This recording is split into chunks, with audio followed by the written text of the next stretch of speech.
All right, let's kick things off here in week 8. Miami Dolphins at the Buffalo Bills. Buffalo Bills 13.5-point favorites across the board. As we sit right now, 49.5 is your total. Bills coming off of a bye. Miami Dolphins coming off of a heartbreaking loss, and also coming off of a week in which the trade rumors were hot and heavy about what is going on with Deshaun Watson. And of course, they have to ask Tua Tagovailoa what he thinks about that. He says he feels not wanted.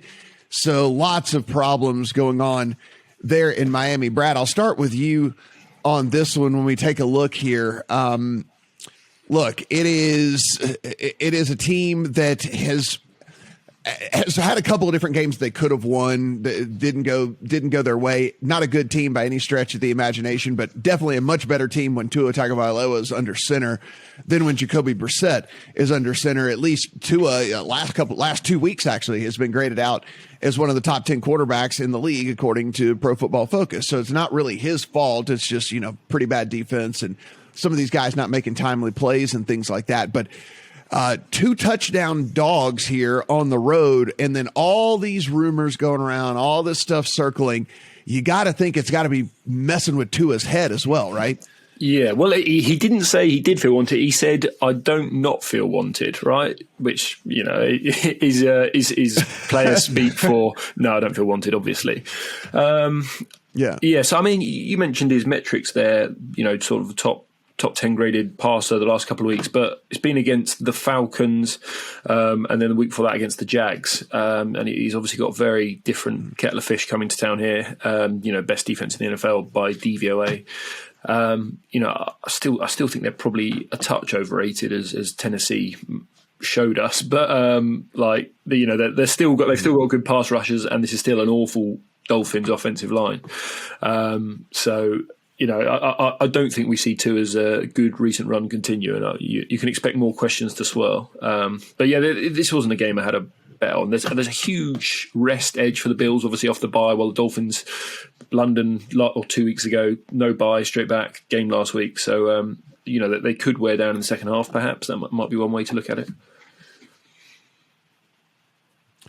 So, Steve, when we look at this Buffalo defense again, I think when this is all said and done at the end of the year, we're not going to have these type of metrics for them, but we do have them number 1 overall DVOA right now. We do have them number 2 overall by Pro Football Focus. We do have them number 1 in yards per play allowed, yards per pass allowed, early down EPA allowed. So, I mean, there are a lot of metrics backing up this Buffalo defense is for real, which is probably built into this number that we have as nearly 2 touchdown favorites at home over the Dolphins. That being said, one, do you believe into what we're seeing so far from this defense? And 2, even if they are this good, are they 2 touchdown favorites good against a team like the Dolphins?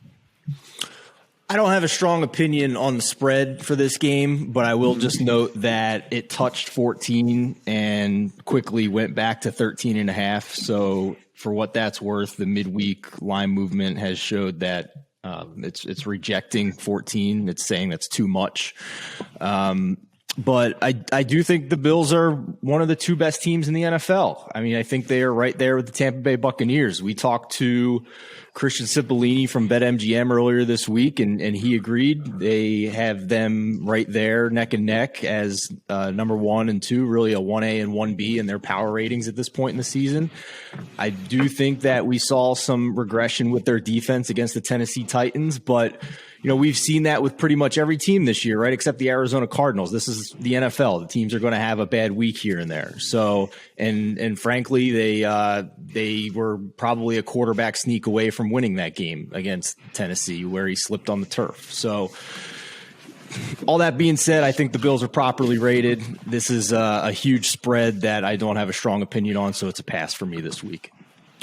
Yeah, I think for me, the only thing I would be looking at from a player prop standpoint, whenever those things ended up getting fully, when they end up getting fully posted and whatnot, if you do believe that this is going to be a complete ass kicking and just a total whitewash here, Getting maybe the over carries on a Zach Moss, him just kind of, carrying the ball more than he typically would because it is, an ass kicking. And so he's going to get more carries down the stretch. I'd be looking at something like that and maybe even an over on either receptions or yardage from one of the Dolphins wide receivers as well. Just garbage time stuff mounts up pretty easily. And if this is going to be a big time ass kicking, then pretty easy to get to like an over 3.5 receptions for a Waddle or something like that, and over 49.5 yards for a Waddle, whatever it might be, whatever ends up getting posted for this, something I would keep my eye on there for this game as well. But as far as the straight side or the total, I think everything is pretty